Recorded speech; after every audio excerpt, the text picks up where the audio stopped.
In character education certification course, everyone can be seated, and those making their way in, feel free to take a seat. Come up front if you want. I know it's here in Texas, we go from warm weather to cold weather like in 30 minutes, it seems. It goes from really nice to really cold. And once again, these classes do come to you live from the Peaceful Solution Character Education headquarters out here in Abilene, Texas.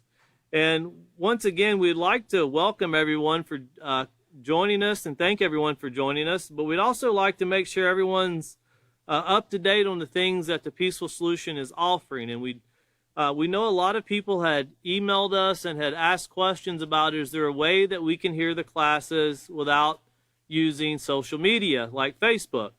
So you can actually go on, and these are the podcasts that are available, just a few of them. You can go on Apple Podcasts, Google Podcasts, you can go on Spotify or Spreaker, and just search the official or the Peaceful Solution. Just search the Peaceful Solution, and you can find all of the classes up to date, from the very first one all the way to the last one, and they're continually being updated. So if you don't see one that's recently given, just give it a couple days and it will be up there for you to use. So you can readily go back, and they're audio, of course, podcasts, and they're there for you to listen to, and you can have them with you on your phone.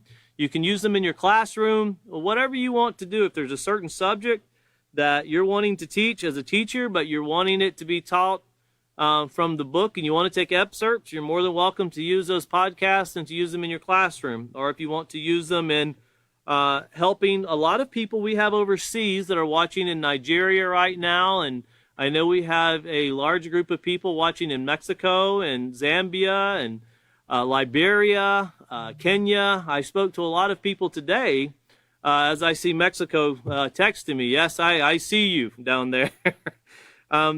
These classes are very important for all people. And all walks of life can use these classes. And it's very important, especially in what we're seeing in today's society and what we're experiencing in today's society, that we work hard, hard work. Character education, applying positive moral character to one's life is hard work. It's not something that's just going to fall out of the sky like rain and then the grass naturally grows. But it is something that once we put these teachings, this education to work in our lives, it becomes natural. It becomes something that you feel like you did it without thinking about it. But you did. You put a lot of thinking and a lot of hard work into developing this character education. And William, of course, he taught the last class, and he got into, this will be a very emotional class tonight. And I don't mean I'm going to throw things or scream or anything like that. We're going to talk a lot about emotions. I figured we'd have to get emotional. I didn't have Uncle Fester or Trigger the Horse or He-Man to join me tonight. William has all those contacts. I don't have any of those. But, they help put things in your mind. And just think about it. When you can use Trigger the Horse and it puts something in your mind. That horse was born in 1934. But yet it helps put something into your mind. Even children that have no idea who Trigger the Horse was, now they know, and it reminds them of what's being said here about a trigger is something that starts a process. And it's great that we can tie these things in, these visuals, to help us remember things. But of course, look back over to page 29. This is just part of what William covered last class. And it was starting chapter 2 with controlling your emotions to your advantage. Notice that's speaking to each and every one of us. That's individualizing. It didn't say controlling someone else's emotions to your advantage. It didn't say that. Controlling your emotions to your advantage. And remember, he started out here with saying, I can't do it exactly how he did it, but you have the power, I think is how he said it. And it's the power. And remember that chapter 1, page 11 of the acceptance unit. Remember what that power is. It's the knowledge. You have that knowledge to be able to, once you're educated in these specific topics and you have the understanding of the process of how these things work, they're not complicated once you understand. But when we don't understand, things seem extremely complicated. But once we start understanding these very basic concepts and we have techniques that can be applied to one's life, you have the power, notice, to control your thoughts and the emotions that arise from the way, notice, you perceive a situation. And sometimes I think all of us can agree that we can be in situations and we can perceive them very differently from what they really are. If you notice right now with what we see going on over in Europe, around Russia and the Ukrainian border, a lot of people you can watch different news shows, you can watch different talk shows, and people are perceiving things very differently. I'm sure Russia perceives things very differently than what Ukraine perceives them. And of course, countries from the outside perceive very different from countries on the inside. But there's a lot of emotions that are being stirred up from these things. But notice it said emotions are what we feel, and no one feels the same way every day. So this is a constant change, kind of like the weather. You know, when I went out this morning, I thought, man, today's going to be a really nice day. It's warm. I took my jacket, took it back in the house. It's like, I don't even need that. And then on my way up here, it's like 37 degrees outside. It changed very different, you know, from what it was in the morning to now. To me, it was felt drastic. But, you know, our emotions are the same way. And, of course, no one feels the same every hour or every minute. They can change very fast according to what is transpiring or taking place in our lives. You know, if you notice here in the second paragraph, William covered this also, talking about how emotions inform us, so they educate us, they let us know something about our likes and dislikes and our needs. They also help us communicate with others and allow us to enjoy life's experiences. So emotions are needed. And notice the very next sentence here, without emotions, life would be dull and boring. So, you know, these emotions actually, they help bring life into perspective. They actually help bring joy into life. They actually help us, you know, look forward to the day. And as we'll get into the emotions tonight, there are many negative emotions, but that doesn't mean that you're doing negative things. And William read an example of one we'll get into here in a minute and rehearse. Just because emotion is negative doesn't mean that you did something negative. And it doesn't mean that you're going to choose to do something negative, as he covered with the STOP acronym, to where we have to stop, think, consider our options, and then proceed. Or as I think one person said, what to do and what not to do. Well, they didn't really tell you how to come up with the answer to that. You know, you have to consider these options. You know, and as he gave an example of last class, you're not sitting there going, well, you know, I think his example was I could kill him or I could beat him to death. You know, I could do that. You don't consider negative things. You consider what are your positive options to help solve a situation.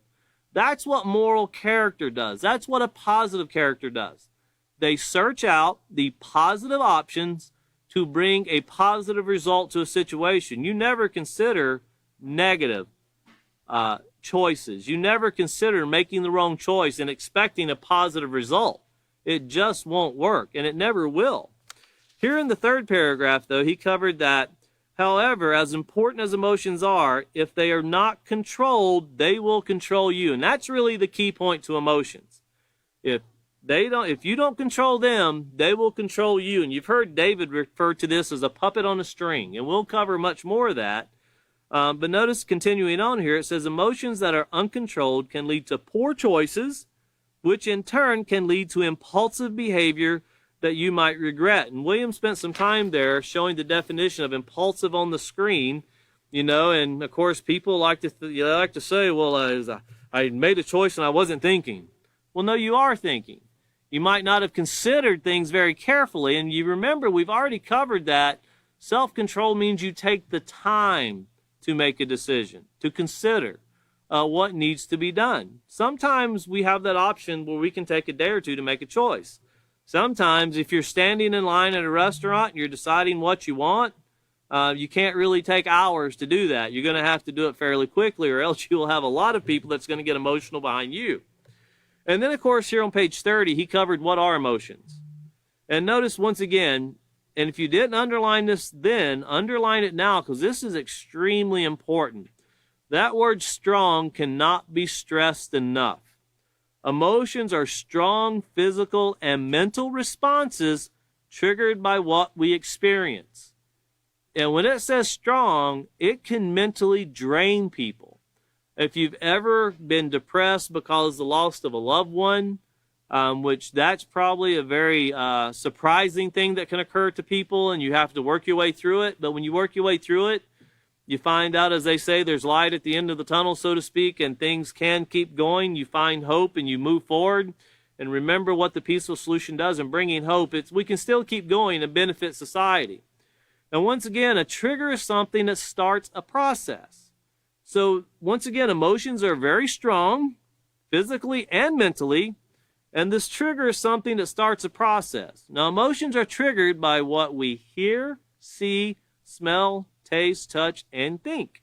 So that's, remember, all the way back to the character unit, where it said never underestimate the power of an influence. Why? Because they trigger emotions. And we had examples of you smell cookies that are being baked, and it draws you back to the memory of when you were cooking with your grandmother, years ago. And these things are very powerful. And one of the most powerful that I have experienced in my lifetime is music. I, at one time in my life, used to enjoy a lot of music, and then later on in my life, I got to where it didn't really fit into my life. I got really busy with other things, and I kind of got away from listening to music in general. And then, as I started to watch news programs and more shows, and even going into the stores, I hear songs that I haven't heard in years. And of course, due to the repetition of listening to them, every lyric comes back to my mind, and even the emotions that I can remember when I heard that music last, and that was mostly when I was in high school or just out of high school, it can really bring you back to those specific time periods. And that is so powerful. You have radio stations or radio programming like Sirius XM, they dedicate channels to like the 70s and the 80s and the 90s because people want to they want that emotional connection from the music they listened to when they were younger. And it kind of brings them back to, as some people say, the happy memories of life or something like that.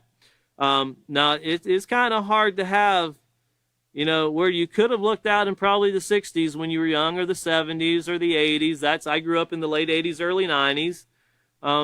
So looking out back then seemed to be a lot more positive than looking out into society today.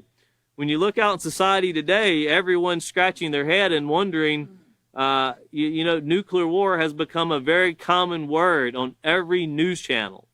And the reality of it, I remember growing up in the 80s when it was talked about, but it was never considered as serious as we see it today. And you're seeing a lot of emotions come up with these things. Well, here, continuing on, it says our brain processes millions of pieces of information per second. Now, there's many studies that go to show, there's a huge computer. It's located in Belgium, and it processes options, choices. They literally take, it's called a smart computer, and they'll take scenarios, and they'll type in the scenario, and that computer figures out the best option that you should choose. It's supposed to be a problem solver. Obviously, from looking into society, it doesn't work very well. If we're going by it, it doesn't work at all. But the human brain, it's proven scientifically to be much greater than any computer that's ever been created. Now, that only works in a positive way when we feed it positive things and we act in a positive way, because the mind can be a very negative, a very deceitful, a very harmful, a very, as some people would say, evil, as we see in society. You see that a lot on the news these days, where it can bring a lot of harm, a lot of scamming, a lot of stealing. Some of the most creative things you'll ever see in life are scams that are created in foreign countries to embezzle money. It's extremely complex how some of these things take place. And of course, when you get that email, Western Union, we're trying to send you your $14 million, but if you don't give us your account number, we're not going to be able to send it to you. So please send your account number today. I always respond back, just send me a cashier's check, you'll be fine. And usually they never respond back. But I get them all the time because I deal with a lot of people overseas. And I find them humorous, except for the fact I know that if they're doing it, there's got to be someone falling for it. Someone is losing their money. Someone is being taken advantage of. But when I see them, it draws an emotion from me, as we'll get to here in a little bit. about how these emotions, sometimes we can all see something, and almost all of us will have the same emotional response. But here, looking at the very last paragraph on page 30, it says, other feelings might not be automatic or as easily identified as fear. And of course, the example that was used was just up above it there in the paragraph before that, and it says, you think you're going to get hit and you feel afraid. I would think if a car's coming at most people, no one's going to go, oh, this should work out really well. You know, I think most people are going to get scared. I personally think I would get scared. I think if I was to see someone else with a car coming at them or a truck coming at them and they were going to get hit, fear would immediately come over me, no matter who it was, because you don't want to see a person suffer, and you think about the damage that would do. You know, it's become pretty common in New York for people to get pushed in front of subways. You know, and I hear that in the news and I see it and I can't stand to watch it where they'll literally show it. And years ago, that would have been what they called Faces of Death programming, which was huge back then. You had to rent that so you could see it. Today, it's just shown on the news, pretty common. You can go on YouTube and see it. You know, Facebook they'll blur it out, but you click and you can see it. As long as you're over 18, you know, they take your word for that and you can see it. Well, they draw emotions, and some of these emotions can be so strong in the mind, they stick with you for a lifetime. And it can be some very horrific things that we see. But when we see horrific things and we feel those emotions, we need to have the desire to make changes. And hopefully it's what that triggers in us. And you see here, going back to that last paragraph, it says, these feelings, this is the second sentence, these feelings might be triggered by memories and might require conscious thought. Well, if we want to make life better, if we want to make life more beneficial, if we want to remove all of the negativity out of our lives, starting with our lives, but our goal is society. You know, we start with our lives, our families, our communities, our cities, our states, you know, our country, and we expound. And there's other countries doing this. You know, we have many schools right now that are strictly peaceful solution character education schools. That's what they do. They educate. And they're all becoming very successful because people are losing hope in society. But here on page 31, this is where our class is going to just get extremely emotional. So, defining emotion. Now, generally speaking, emotions can be categorized as either negative or positive. Uncontrolled, very important, underline that, circle it, highlight it. It's very important that we understand that uncontrolled plays a huge role into whether we make negative choices. Uncontrolled negative emotions are hurtful and can undermine your growth, development, and your future. But notice, uncontrolled negative emotions. They can also damage your interaction. They lead to disrespect. You know, when a person gets emotional, they become aggravated or they become someone that's, you know, like when we're corrected. I remember being young and being corrected, and I remember being older and being corrected. Sometimes we just don't like being corrected because we become embarrassed. We feel we thought we understood and we tried really hard and we still did it wrong. And sometimes it could be just outright lack of caring and stuff ends up being wrong. But sometimes, most of the time, as even adults, not just children, when we're corrected and someone tries to do something positive, we can have a negative emotion to that. And when it's uncontrolled, that's when we lash out. That's when we say things that are hurtful. You know, as we read some of these emotions, keep in mind, and not to jump ahead, but I want you to look down to fear. It's on the left-hand column, and it's 1, 2, 3, 4, 5, 6, 7th one down. Fear. Notice it's a negative emotion. And it says it's an unpleasant, often strong emotion caused by anticipation or awareness of danger. So that's a negative emotion. But remember the scenario we just read that William read last week, and I just read again about a truck coming your way, and all of a sudden you feel the emotion of fear. Well, it's a negative emotion because it can lead to something really bad, but it doesn't mean that if you control it, that you're going to have a negative outcome. When emotions are controlled, the outcome is not negative. The outcome can be positive when they're controlled. That's the main key. They must be controlled. I can tell you all of these negative emotions, From aggravation to sorrow, I think I went through all of those when I seen gas prices this morning. Every one of those, I guarantee you, I experienced. And I controlled it, but I could not believe my eyes when I seen a $5 sign up on a gas price, or diesel, in Abilene. It was like, you got to be joking me. It was like 3 something when I last went into town. But, I didn't get out. I didn't stomp anything. I didn't curse anybody. Didn't throw anything. And when it's all over with, just think, you can do those things. You can get out, scream, yell, but you still got to pay $5 for it if you want it. And I can tell you, and I'm not promoting high gas prices in any which way, shape, or form. I don't like paying them more than the next person does, but I don't want to steal it either. But I can tell you, if my choice was to pay $5 or not have any at all, $5 would seem pretty fair then. And I remember the author of The Peaceful Solution one time giving a scenario about gas prices. And back then, I think they were trying to get it up to $2 a gallon. And he said, if you get angry, if you get upset when gas prices are $2 a gallon, well, they'll take it up to $3.50 or $4. And then when they take it back down to $2.50, you'll be thankful you're paying $2.50 a gallon. And you know what? He was right. Because I remember paying a lot of money for diesel fuel just a few years ago.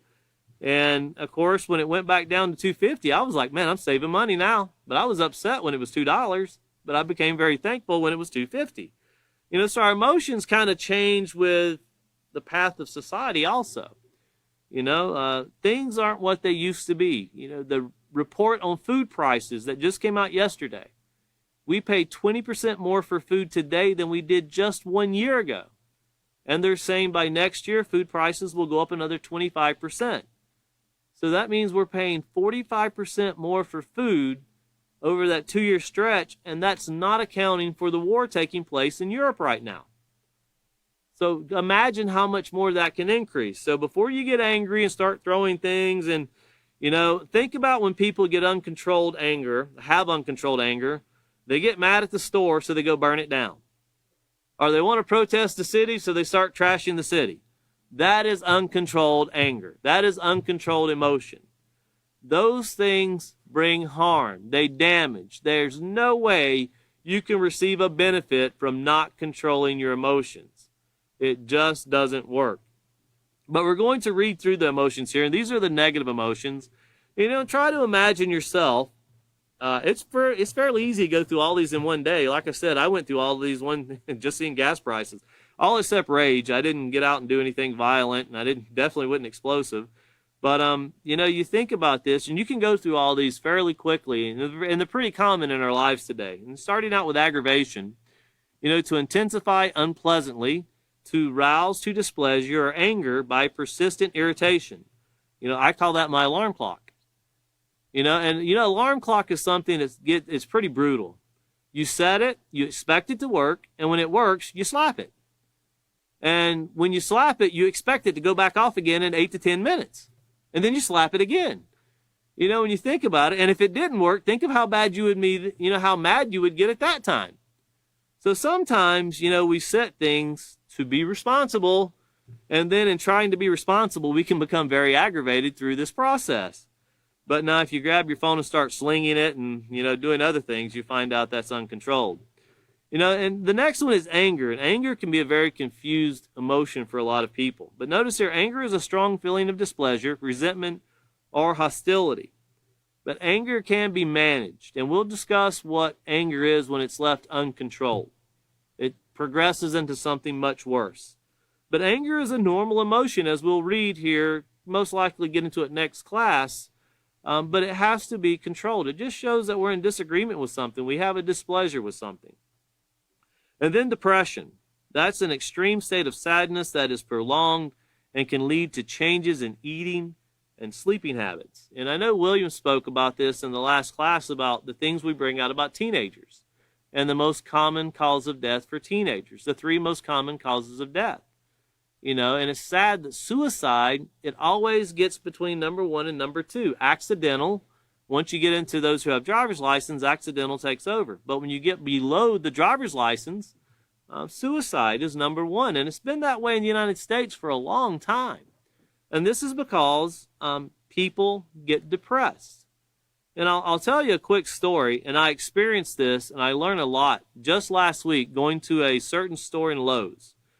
Certain store in Lowe's. I wasn't going to tell you the store, but now you know the store. But I met a gentleman, and when I was placing an order, I had someone that worked for me place the order. The man, his legal name was Superman. And I heard that, I thought, what? Superman?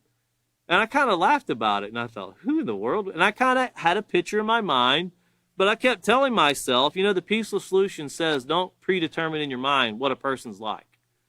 And when I went to the store, when I went in, and here was this guy, kind of larger than life, and I seen his tag, and it said Superman.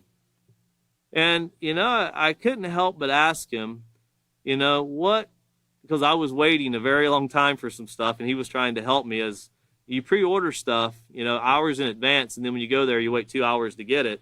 So you have to learn to control your emotions. But I was able to talk to him for like 30 minutes, actually. And I asked him, I said, what possessed you to change your name to Superman? And he goes, well, before I tell you the story, I want to tell you something else. He goes, my wife legally changed her name to Lois Lane.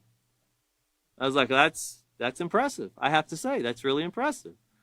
And he goes, have you ever heard of Carrizo Springs? I said, I have. We've been there many times and taught the Peaceful Solution Character Education Program. And he asked about what that was. And that was about 15 minutes of conversation. And what was so ironic, what led to him changing his name when he was in junior high at schools we've been to. Now, he would have already had left and graduated by the time we got there. But he was saying that when he was younger, and he's a larger guy, that he was bullied immensely all the time. And one day he said, I didn't know how to deal with it. And I got to where I couldn't take it anymore. I closed my eyes and I turned around and swung as hard as I could. And he goes, and just so occurred, I hit the guy right in the mouth and knocked him out. He goes, and from that day forward, they gave me the name Superman. And I was like, so that brings back to your memory that? He goes, yeah, he goes, it's a bad memory because I would never tell someone to do that. He said, but from that day forward, no one called me by my name, which is Jaime. He said, they always called me Superman. He said, so no one really knew what my name was. They literally, as I went on through life, when I graduated, he said, my diploma even says Superman.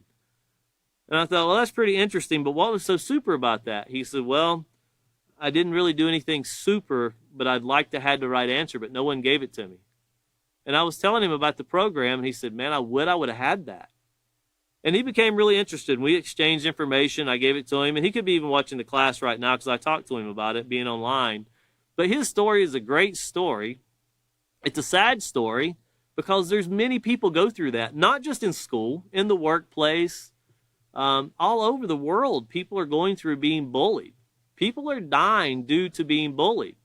And there's a lot of uncontrolled emotions because, as he said, no one told me how to deal with it. I didn't know how to deal with it. And this was a big guy. I wouldn't want to pick on this guy. I don't know what size he was in junior high, but I wouldn't want to pick on him today. He's not a small guy. But, the things that it led him to do, that his name goes all the way back to basically being bullied. He said, I just didn't have the answer, but that's the only thing I knew to do. He said, I would never tell someone to do that. And he said, actually, people ask him when they ask him the story about his name. And he said, Telemundo actually showed up at the courthouse when he changed his name. He said, you got to come tell your story to the schools. He goes, I can't. You want me to tell the students to punch somebody in the mouth if they're being bullied? That's what you want to hear? So he identified that he made a wrong choice, but he still said, he goes, I still don't know what the right choice was. I just wanted to stop being bullied. That's all I wanted. And I asked him, I said, how far did the depression go? He said, well, I never wanted to give up, but I hated life. I really hated life. Well, there's a lot of people that aren't as able to handle situations as much as he did. Some people just give up. A lot of people give up. We're seeing sports athletes who made millions of dollars, movie stars who've made millions of dollars, all the fame that they could have wanted, and they're committing suicide because they can't deal with this one emotion of depression. And depression can come very quickly in one's life. But when it's left uncontrolled, depression is deadly. It's just as deadly as cocaine or opioids, or drunk driving. It's deadly, and it can take a person's life. Just like the young lady from Stanford University, who was a goalkeeper at 22, was known as one of the best goalkeepers in college sports for soccer. And she took her own life just this last week. And no one says they can figure out why. She seems so, outgoing. She seems so glad. She seems so joyful. Well, obviously, deep down inside, she wasn't any of those things. And it's really sad that her life is lost. And now people try to recognize what went wrong. We need to really do that before someone, gets in that state. And a lot of people will say, well, how do you identify it? The first step is just quit treating people like trash. Start showing people they have value. Start controlling our emotions. Let's quit being jealous of other people. Let's quit wanting to make someone feel lower than us so we can feel better about ourselves. A lot of these things are uncontrolled emotions that lead to very deadly things. And when we hear about it, we feel bad. We move along. 3 weeks later, we don't even remember the name of the situation. That's where society fails. We don't learn from what we see. We quickly forget about it unless we're affected directly. And then we'll tend to hold on to it. It's kind of like when someone's family member dies of cancer, they'll join the cancer battle. But that doesn't stop cancer, and it's proving it's not stopping cancer. They should join the what causes cancer battle and try to investigate a little deeper and to see what's bringing this forward. Because I understand what it's like to lose someone you care about a lot from cancer. But just caring and saying it's bad doesn't stop cancer. The emotion's there, but it takes more than that. It takes putting forth effort in the right direction. But once again, remember depression. And always remember when you're teaching about it, speaking about it, dealing with it, it's deadly. It's extremely deadly. And no, it's not as easy said, well, you just got to look at the bright side of things. That doesn't work. And then you have disappointment. It means to fail to satisfy the hope that the peaceful solution can offer, desire, or expectation of. We can be disappointed because we've tried to do something, as we went through with the rejection of a friend in chapter 4 of the acceptance unit. And we talked about disappointment and having to accept the fact that someone doesn't want to be your friend. There's other disappointments, people later on in life, they want that job, or they want that home loan, or they want that automotive loan, they want this, they want that, and they don't get it, and they become disappointed. But sometimes in life you realize that the disappointment that you went through by not getting that job, just by having patience, something better came along. So sometimes the disappointment we go through, we realize that we really had the wrong focus to begin with. And if we're setting goals, as we talked about in the acceptance unit, and we're not thinking them out, we're not writing them down, we're not planning them, and our goals fail, well, we remember it says you set yourself up for disappointment. And that's what we have to be careful of. Some of these emotions we can actually predetermine through our choices. And that's what comes of it. If you're going to commit a crime, you shouldn't be disappointed when you go to jail. You should expect that. If you go out and willfully commit a crime and cause harm to someone, that's the way society works. And then we have embarrassment, feeling self-conscious, humiliated, or uncomfortable. I think we all can experience this, some form, fashion, or another. And of course, when you're around friends, embarrassment doesn't seem to be as bad, because friends tend to, it's like water off a duck's back. The people if you slipped, in the sanctuary or a auditorium or any kind of place you're speaking, because we teach in gymnasiums, schools, anywhere. And if you slipped and only one or two people seen you, like you jump up and you look around to make sure nobody's seen it, you're not as embarrassed if you fell in front of the whole group of people. It's kind of like the young lady that I seen on the news.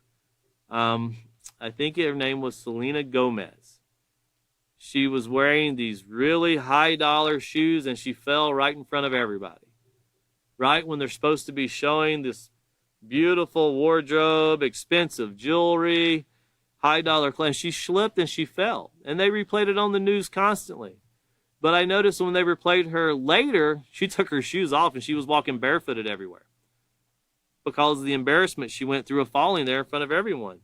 But embarrassment can also come by not controlling our emotions.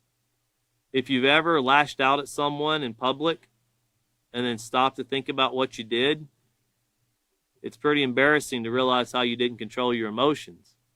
But once again, embarrassment when controlled, you can get through it. But if it's uncontrolled, we'll see how it can lead to anger and even rage. Then, of course, fear. We've already read fear, and we discussed that with the situation, that with the scenario that was showed. And then we have frustration. And that's dissatisfaction that comes from unresolved problems or unfulfilled needs. Now, needs and wants can be two different things. Remember that. When something we want is not fulfilled and we just want it, but we really didn't need it, that's not really something to get frustrated over. But some frustrations we see that are needs. You see society, you can always go online and see countries like Somalia, Sudan. You can look down to Latin America of people that are doing without everyday basic needs, clean water, food to eat, things that we kind of take for granted here in the United States. And we get upset because we're paying more, but you still got it. Once again, if you get to where you don't have it, you become thankful that you're paying 3 times more than what you once paid. And it's hard to see that, but think about countries that you can be in a country, they call them third world countries, that doesn't have the food supply that we have. And I can tell, I've been to countries that when you go there, imagine when you want a bag of potato chips. And there was a Walmart in this country, and myself and William and some other teachers went to this country.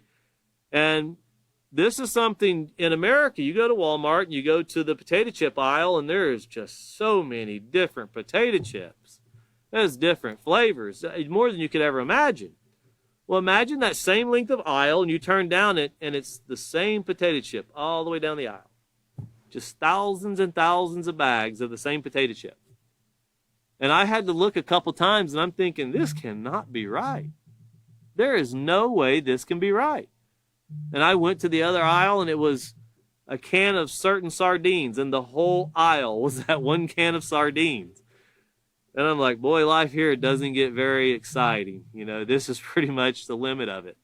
And, of course, you start realizing that, people in different countries, and this was a very popular city, very large city, very old city.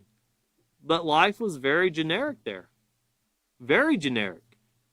And we didn't get frustrated over it until after, I think, 3 days of Oreos, it became frustrating. That became really frustrating when you're stuck down somewhere and you're looking at the labels and it's like, I can't speak that language. And Google Translate didn't work because they didn't have internet.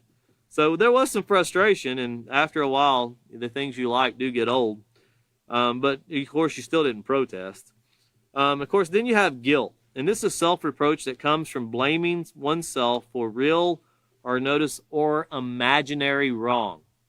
And it's very important that if you feel guilt, especially as a young person, but this goes for everyone, go to someone and talk to them about it. If you've done something, if you broke something, if you made a bad choice, it's not the end of the world, so to speak. But if you don't do something about it and you try to, I broke it, let me throw it in the dumpster and hopefully nobody notices it's gone. Well, that's not a fix. Even if no one ever notices that it's gone, that's not a fix. And we've had situations and scenarios when in the character unit where if you steal a bicycle, man, you have that reward of a bicycle, but you can't show anybody. You have to hide it. You can't put it out in the front yard where everybody can see it or ride it down the road with your friends. You got to hide it from your parents and everyone else because of the guilt. Because, when we steal things and we make bad choices, the guilt is always there. And it doesn't go away. And I've learned one thing with going into prisons, and I've had many people tell me this in prison. A person who goes to prison for theft, who is a thief, does not like to be stolen from. They get very mad when somebody steals their stuff in prison. But they themselves went to prison for stealing things, but they don't like to be stolen from themselves. And that just goes to show how this keeps going and going and going. But then you have hopelessness and despair. And that means having no expectations of success, remedy, or solution. We see that taking place in our world today. I dare say the person that has called me 10 times in the last 4 minutes is probably feeling hopelessness right now that I'm not going to answer their phone call. I would hope they're watching class. But of course, this hopelessness or despair, consider for yourself. If you see no hope in the next day, what is the most common thing you think it's going to lead to? It's going to take you into depression, which is deadly. But if you can find hope, if you can find a solution to a problem, that gives you the hope that tomorrow can be better. Today might not be better, but tomorrow could be. Well, think about what we see taking place in society right now. And you can look at Ukraine and Russia, but don't forget what's going on in Syria. Don't forget what's going on in Iraq and Iran. Don't forget South Sudan and Sudan. Don't forget what's taking place in Nigeria or Afghanistan or Venezuela or Colombia or Mexico. Don't forget what's taking place all around the world. That's bringing heart-aching, news-breaking things that are supposed to be, here's the latest news.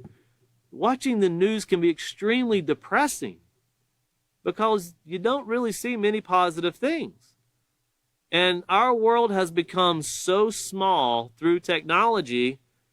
What takes place on the other side of the world that could take you 10, 12, 20 hours to fly to affects us today here in the United States, or what we do affects people all around the world. Just like gas prices that skyrocket, or nuclear bombs or nuclear power plants that are hit. They will affect all of us. And that's a study that was done many years ago that shows the effects of these decisions. And there can be a lot of hopelessness or despair when you're living in Ukraine right now, or in Russia, or in Syria, or in many other countries. We kind of limit it to the latest one we've seen on TV. But it's going on all over the place. And we tend to think, well, if you take it off of Syria for a little bit, things are better in Syria. Well, I can tell you, I haven't seen Palestine or Israel in the news lately, and I can promise you they didn't fix anything over there. They're still fighting every day. It's been that way for a long time. And if you just Google it, you'll find out. There's misery all around this world and a lot of hopelessness and despair. Well, how do we bring hope? Well, I guarantee you, and I promise you, and I know a lot of people have a hard time believing this, and I understand that if we would start implementing the Peaceful Solution Character Education Program into society, we could begin a healing process. No, it doesn't make money. No, you're not going to get rich. It's not going to bring you a nice house or a fancy car. But we can start alleviating pain in society. And a lot of people go, I just don't see that making that big of a difference. Well, I heard that said many years ago, and today 27 different schools in 27 different countries and hundreds and thousands of teachers who are pushing this program forward that is making a change in people's lives. No one said it was going to get fixed in a day. It didn't get broke in a night, but it will. And it can, if you're not going to have hope, then you're just going to be hopeless. And when you're hopeless and you don't seek a better solution, that's uncontrolled emotion. And then we have humiliation. That means to feel reduced to a lower position, devalued, or worthless. And that's something sometimes we do because we're upset with someone, because that we want to bring ourselves to a higher standard, by humiliating someone else. And this can be done in the job site. That's done a lot in the work area. But, it's even done in schools. It's done amongst teachers. It's done amongst, fellow co-workers. These things are always done, and they never bring forth a positive thing. Humiliation to devalue or to make someone feel worthless, once again, it spirals someone down to depression. And then jealousy, which is probably the most common emotion that when left uncontrolled destroys even families. And it says here, hostility toward a rival or one believed to enjoy an advantage. You know, in jealousy, if you've ever seen where someone perceives somebody has done something, they perceive it, and then they find out, they didn't really do it, but they became jealous.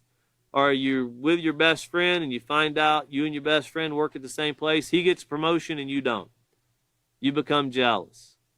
Or, you know, here goes, I always wanted that certain type of car and they got it. Man, I wanted it, and why can't I have it? And you become jealous. You know, some people ask, well, how do I know if I'm jealous? Well, if a situation arrives and you start looking at someone in a negative way because a betterment of something in someone's life or something has transpired, and you become resentful toward a person for no reason whatsoever other than something has occurred in their life that you are envious of, you know, you're jealous of. Well, is there really a reason to be jealous? Does jealousy help build positive character? No, it doesn't. Remember, it says hostile toward a rival or one believed to enjoy an advantage. And then, of course, pessimism. And this is something that we can all find in our lives, and it means a tendency to stress the worst possible outcome. You know, and I've seen people, me myself, have felt guilty of this to where, you know, sometimes it's like, why try? It's not going to work anyway. I've done this with working on, you know, certain equipment before. I've done this with working on certain projects before, to where you realize it's going to be difficult and you almost want to give up in the middle of it. But you see it through and you find out, hey, it all worked out in the end. But being pessimist, you know, is to look out in society and go, there's no way we can fix it. Well, to not fix it means we need to accept everything that's wrong in society. And all of the negative things that occur to us because of society going in a very negative way, we accept that. And we accept that our children's lives are going to be much worse than ours. And when they suffer from, you know, whether it be a theft, or, you know, you wouldn't want to ever consider, but murder or something like that. If you didn't do anything to make life better in society, you have to accept that you're going to accept that when life goes wrong, it's okay, because you didn't do anything to make it better. And these are emotions, once again, that are uncontrolled. And then, of course, we get to rage. And this is what anger reaches when it's left uncontrolled. Rage. Violent, explosive, uncontrolled anger. Very important. Uncontrolled anger. When someone lashes out and screams profanities, that's not anger, that's rage. When someone throws something at somebody because they're mad, that's not anger, that's rage. Anger in itself, when controlled, can actually be solved. Then there's no negative result from it.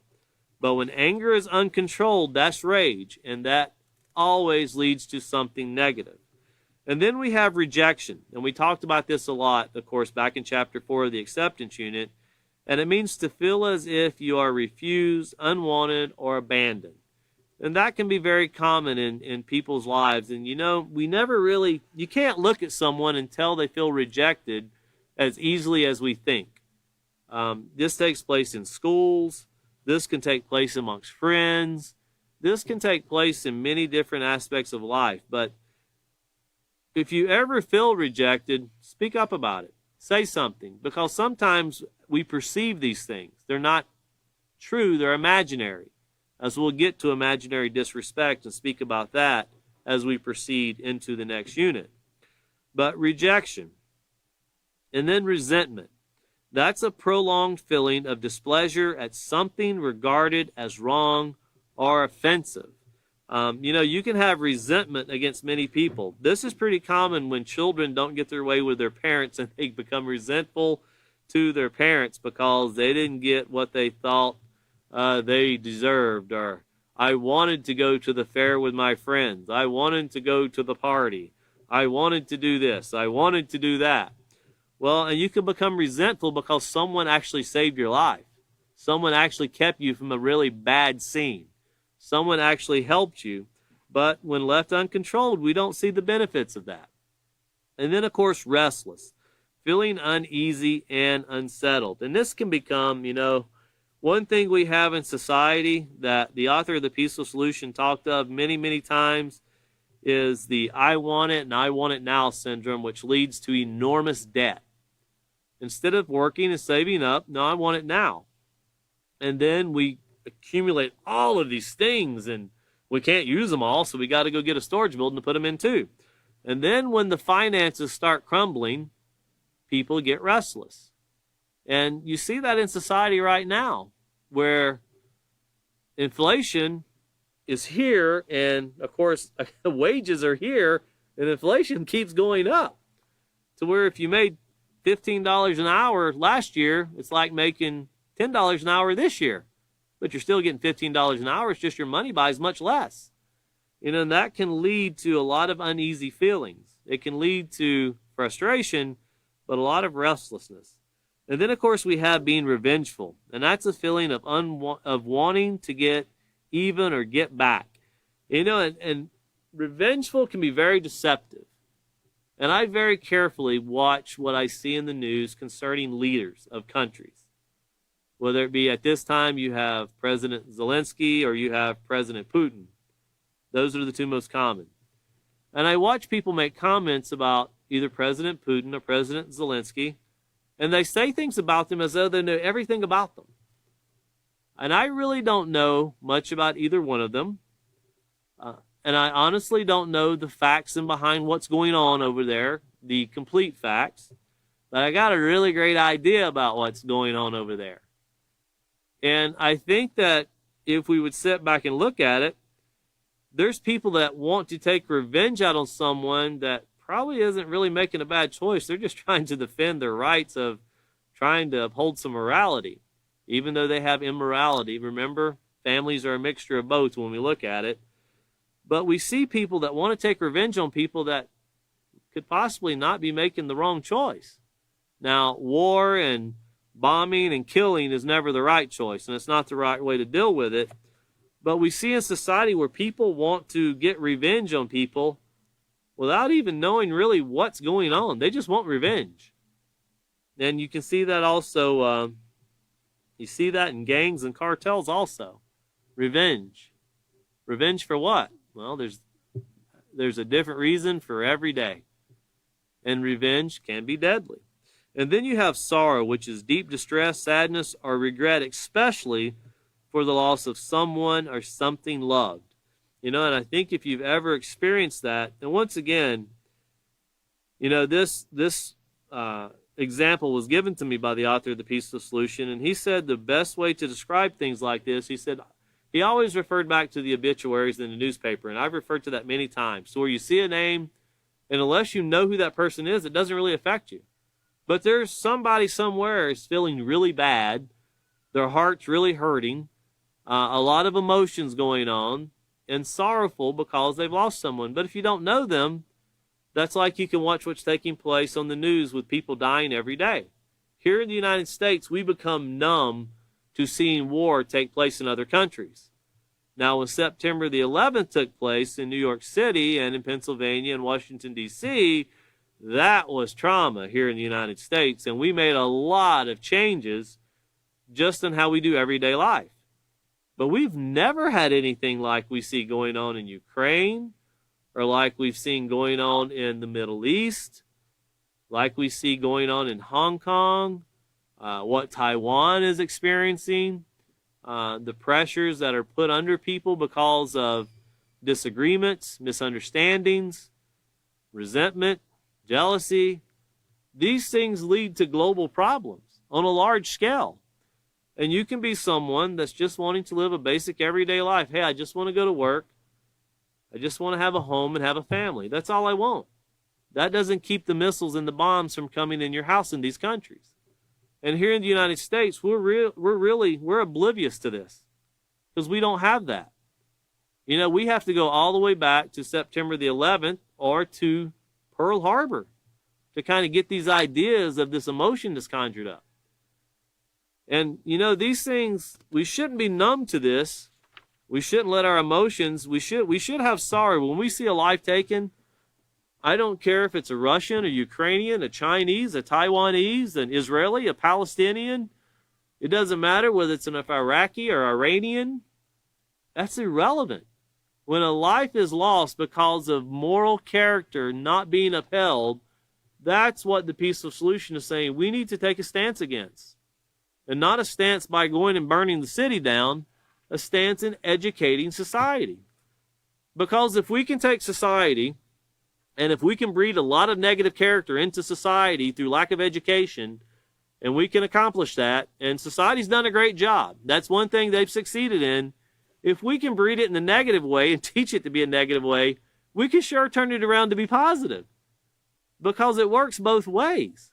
But it takes a lot of effort to turn it around. An enormous amount of effort.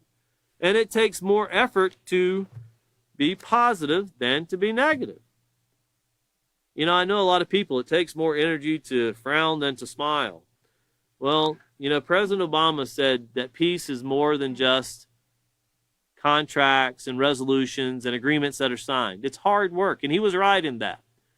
You know, and President Trump also had some things to say, and he was right in what he said about how to bring forth a better way. You know, it doesn't matter whether there's a D or an R in front of somebody's name. We're talking about positive character, and that's not recognized by political stances or by ethnicity or by citizenship to a country. Mankind is mankind, as we've discussed before in the acceptance unit, and there's very little difference, not enough to be even recognized in where we're from or who we are, the color of skin, or where we were born. That's irrelevant. We're all human life, and that's what we need to consider when these emotions are going on inside of us. Looking over here to page 32, we get to these positive emotions. And, you know, we're going to stop right here. We're going to read the very top. And then when we start back, I'm going to reread the procedure for what we've covered, because I want to give you something here. If you look over, I just want to show you this, because this is one of the very rare places in the peaceful solution where this takes place. And it's just so you're mindful that sometimes it does take place as teachers. And, of course, here in Procedure 3, you look at it, and it said, explain to students that we are all born with a capacity to experience a wide range of emotions. The first step is effectively controlling our emotions, is to become familiar with and be able to identify a variety of feelings that, notice, we all have. Have students turn to page 31 and 32 of their handbooks and read the section entitled Defining Emotions. Have students pay particular attention to the emotion of anger, rage, jealousy, and, of course, love that we'll get to, and expound upon it in the section entitled Let's Take a Closer Look, found on page 33. Emphasize that emotions, if acted upon without self-control, have the ability to negatively affect our reasoning, judgment, and interactions. Now, looking at this, look over to page 33 real quick, just so you see this. You see here on page 33, you turn over to page 34, it carries into the next page. When we get to Procedure 4, it will be the middle of the page on page 34 with not just skin deep. And that's one of the very few places where you'll have in the peaceful solution where a procedure will actually stop halfway in a page. So when we get to cover that, we'll get back into it. But I just want everyone to be aware of it, because that's a rare thing, but it does take place to where a procedure will stop halfway into a page. So we're going to stop here on page 32. We'll get into the positive side of emotions. But once again, remember, negative emotions can only lead to negative results when left uncontrolled. It's extremely important to remember that. Fear is pretty common. Anger is pretty common. To be jealous of something is pretty normal. But what do you do with the emotion? Do you control it, or do you let it get out of control? Well, next class, we're still going to be pretty emotional, but we're going to talk about the positive emotions. And, you know, we even have examples of how even positive emotions can bring bad things. And we have examples of those we'll go over and we'll discuss. So once again, thank you for joining us. Our next class is going to be the 9th. So the 9th, that'll be Wednesday at 5:30, and we look forward to joining back with you then. Thank you very much.